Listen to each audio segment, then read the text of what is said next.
Girlfriend of 2 weeks wants to move in because she just knows we're meant to be.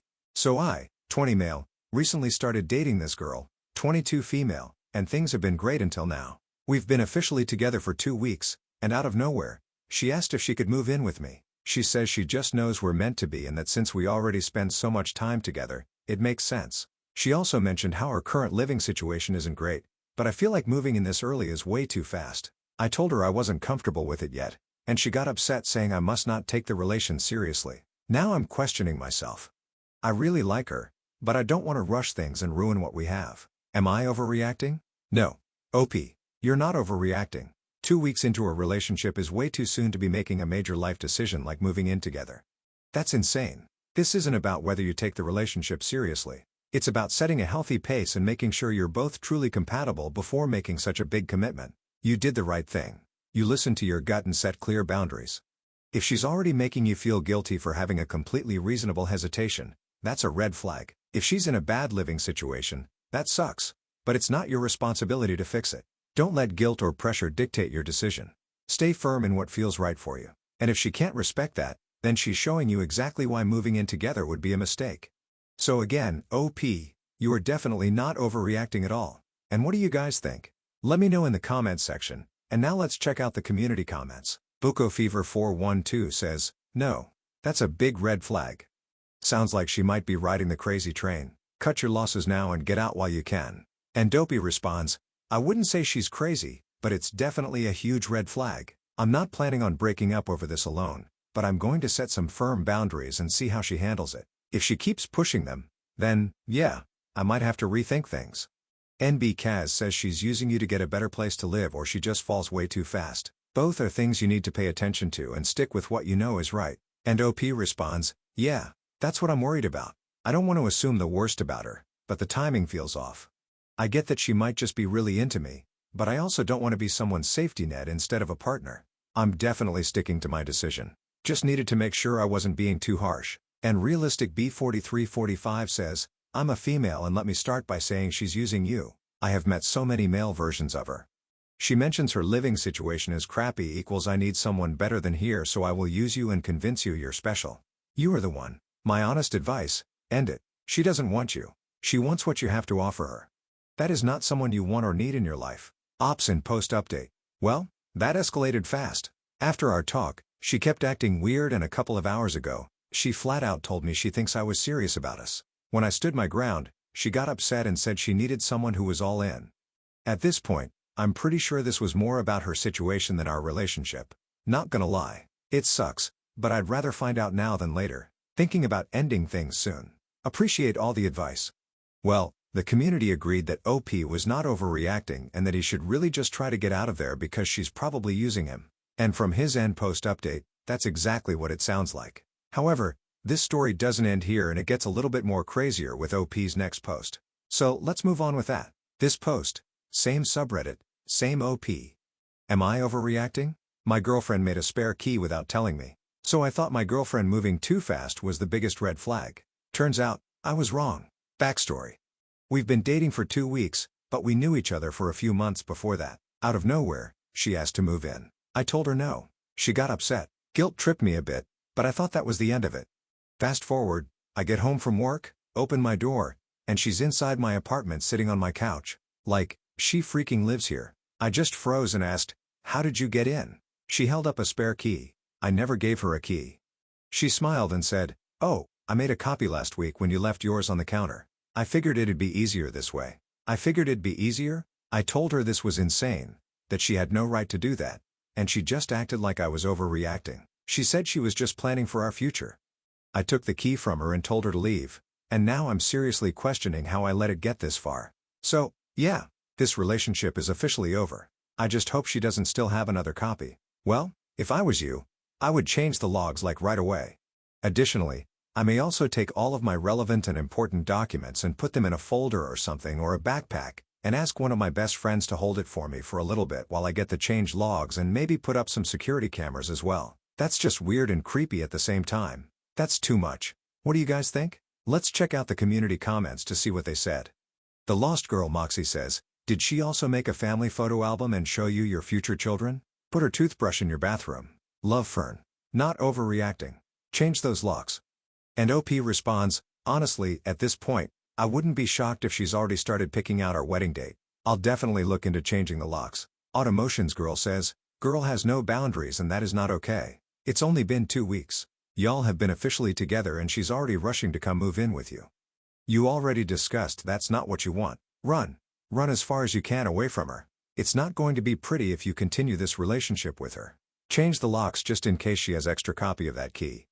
Your safety is important. And Caillou Crash says, yeah, that's creepy as hell. As everyone else said, change your logs. Hell, I'd be setting up cameras but I've had a stalker before and it was spooky as F. So the community agrees OP should change the locks. Now, of course, we've got an update. So let's move on to that to see how this story ends. Hey, everyone, I posted earlier about my girlfriend, now ex, making a spare key to my apartment without my permission. First off, thanks for all the advice and the laughs, but things have only gotten weirder. I officially broke things off with her. It wasn't easy and she did not take it well. She kept insisting she only did it because she knew we were meant to be and wanted to feel closer to me. When I told her that's not how healthy relationships work, she started crying and saying I was abandoning her. I held my ground, told her we were done, and asked her to leave me alone. Then at midnight, she started blowing up my phone with messages about how I was making a huge mistake and that she already felt at home with me. And just when I thought that was bad enough, she showed up outside my apartment just standing there. When I asked what she was doing, she said she wanted to make sure I was okay since I was acting different. Yeah, no. That was the final straw. I already talked to my landlord and the locks are getting changed as soon as possible. Hopefully, this is the last I'll have to deal with her, but at this point, I expect her to pop up in my fridge or to wake up one morning and find a marriage certificate taped to my door. Gotta love the meant-to-be vibes minus the crazy. Well, actually, I think the next station in the crazy train is that she's gonna show up telling you she's pregnant or something. That is if you guys have been intimate. If not, then you're probably gonna skip that station. In any case, it's a good thing you're changing the logs. So here's wishing you the best OP. Take care and thanks for sharing. Now let's move on to the next post that also has an update. This post is from the subreddit, Am I the a-hole, and it's by user deleted. Am I the a-hole for not wanting my girlfriend vacationing with her ex-husband? I have never been in a blended family, so I'm wondering if you give me perspective. I, male 36, have been dating my girlfriend, female 37, for about a year. We moved in together 2 months ago. My girlfriend has 3 kids from a previous relationship. 2 teens, 16 male, 14 female, from her last marriage and 1 kid, male 6, from a brief relationship after her divorce. She is very close and friendly with the dad of the older kids and only civil with the dad of the youngest. For your knowledge, the kids are with us every other week. And here's my issue. Occasionally, my girlfriend, her kids vacation with her ex-husband and his girlfriend. Last summer, she stayed with her in-laws across the country, ex-husband's parents, with all her kids. At the time, I assumed it was a one-time thing, and the kids wanted to see their grandma, so her and the last baby tagged along too. Now today, she is telling me she is going with all the kids to the Dominican Republic for spring break with her ex-husband. I told her I obviously understand why her ex would take the older 2 kids with him to a vacation, but why is he paying for you and the youngest to join too? She got defensive and said, "What's your problem? We always do blended trips."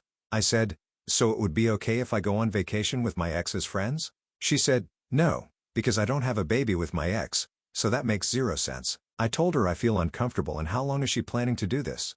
What happens when we get married and have kids? She said, "Then you and our baby will join too." I told her I don't like to travel with her ex-husband. She said I'm being insecure and petty. Am I wrong?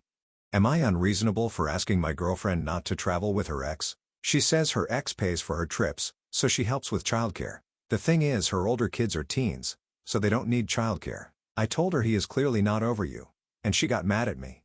No, OP.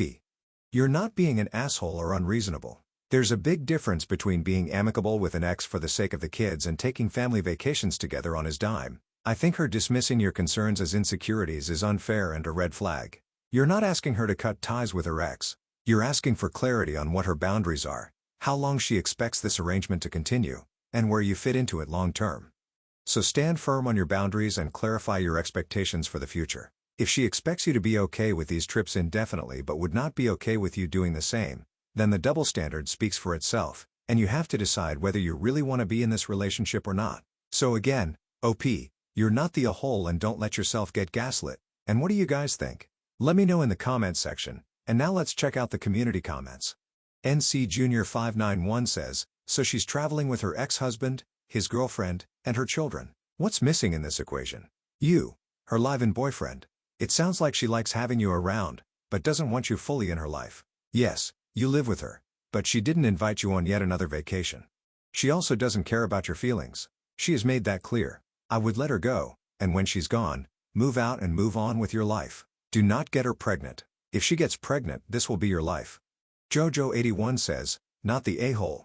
You're allowed to feel how you feel. That said, obviously, you are not on the same page as your girlfriend, so perhaps it's time to rethink the relationship. And Working Pumpkin 3231 says, not the a-hole. Does it look like she respects your boundaries but expects you to follow hers? No way, dude. This sounds controlling as heck. Also, I guarantee people saying you're the a-hole wouldn't be saying the same thing if genders were reversed. Well, the top comments in the community think that OP is not the a-hole, but apparently, there were some saying he was. In any case, let's move on to the update to see how this story ends. I'm very angry and upset. Turned out vacationing was the least of my problems. My girlfriend lied to me the whole time. She said she is not technically divorced, but it's the same thing. I was shocked and asked what the F does that mean. She said they broke up. He has his own place, but on paper, they are not divorced. I said that over 9 years ago and you had another baby with another man. Why didn't you finalize your divorce or even file for a divorce? She said she would only do that if she gets married again. I asked if it's for getting her husband's inheritance if he dies because that's gross.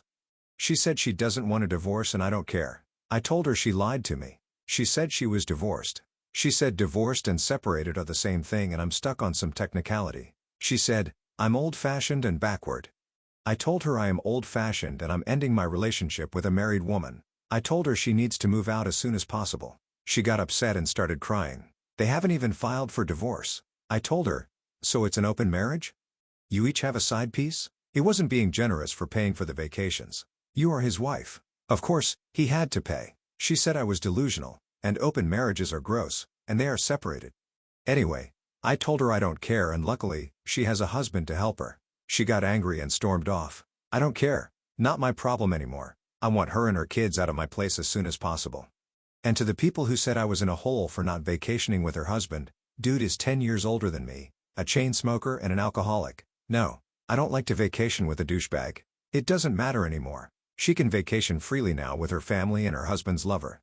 Wow. EP definitely did not expect that one, but it's a good thing it happened now because you've dodged a major bullet.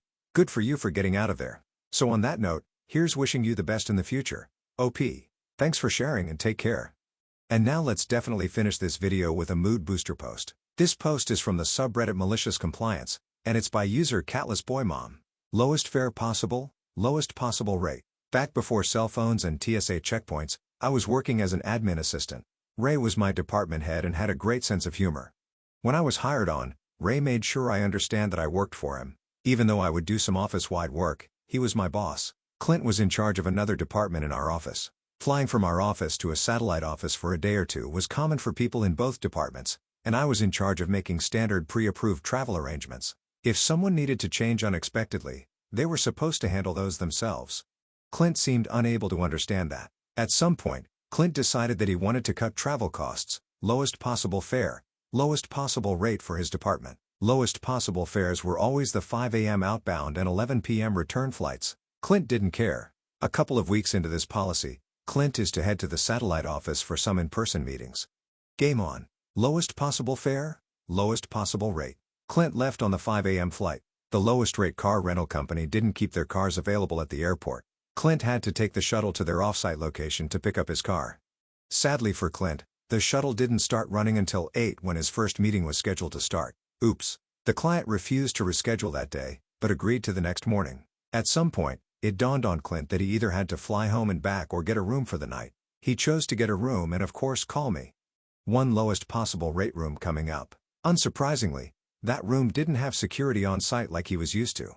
It did have little multi-legged friends if his complaints were true. The next morning, Clint headed out in the previous day's suit only to discover that his car had been broken into overnight. The police took their time arriving, and by the time they were done, Clint had missed his meeting again. Somehow, Clint got the client to reschedule again, and he decided to take the flight home and back the next day. Of course, I was kind enough to remember the lowest possible fare rule, So Clint was booked on the 11 p.m. flights home and 5 a.m. return even though his meeting was midday. This time, the lowest rate car was at the airport, so Clint got to skip the shuttle. Sorry, you can't win them all. At that point, Clint's lowest possible policy had already cost the company at least double what a normal trip would have. Not to mention all the time I had spent calling hotels, motels, and car rental companies. The next day, he's on the 5 a.m. flight and makes it to his meeting. I don't know when he realized that he didn't want the lowest possible fare at 11 p.m. I do know he decided to take the more expensive earlier flight home both days. Somehow, he discovered that he could change that himself. The next time I saw Clint, he tried to fire me. Too bad, I worked for Ray. Who knew? And laughed about the whole thing. Clint was furious, but there wasn't anything he could do. The company would back Ray, and Ray was backing me. Clint changed the room rate policy because of his experience, but refused to rescind the lowest fare and lowest price rental rate policy. That was until accounting let slip that not only had Clint figured out how to take the higher price earlier flight, he figured out an upgraded seat as well. He found himself with an entire department intentionally missing their 5 a.m. flights and rebooking for the more expensive 8 a.m., which somehow only had upgraded seats available every time. Rental car reservations were missed and more expensive cars were rented. Meetings that were previously in the office were somehow only available after hours, so clients were taken to dinner.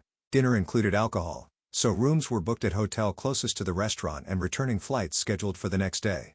Less than a month later, all lowest prices policies were rescinded. I was allowed to book normally again, and the missed flights, upgraded seats, and fancy hotels disappeared.